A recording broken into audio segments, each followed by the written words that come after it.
မျက်စိမိတ်ထားသောညသူ့အရေးထင်နေတာနှလုံးသားကိုနာ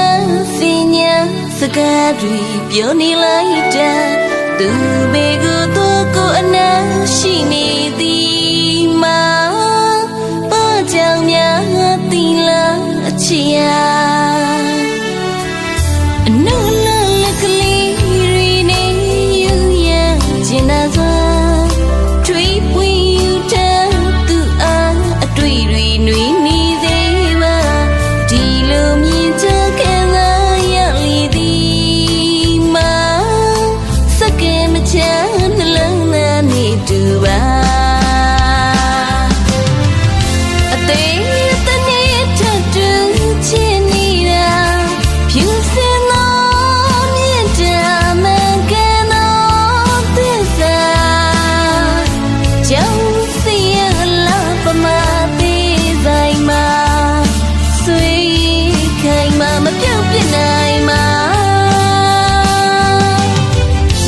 လောကလာသစ္စာတရားဖွေရှာဘေးမှာတွေ့နိုင်မှာအယူအဆများစွာ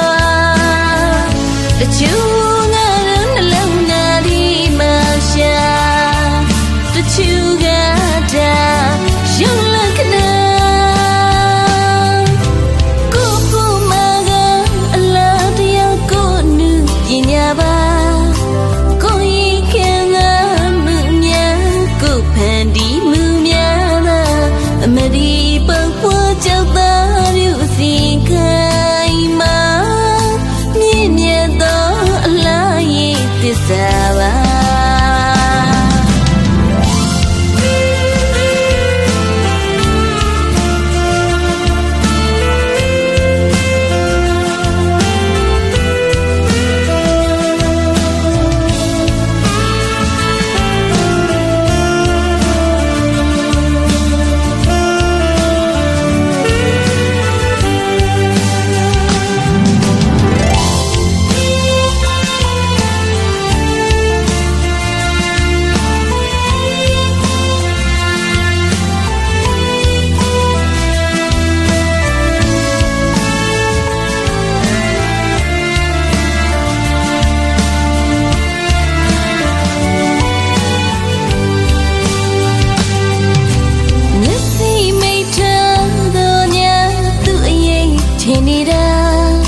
နှလုံး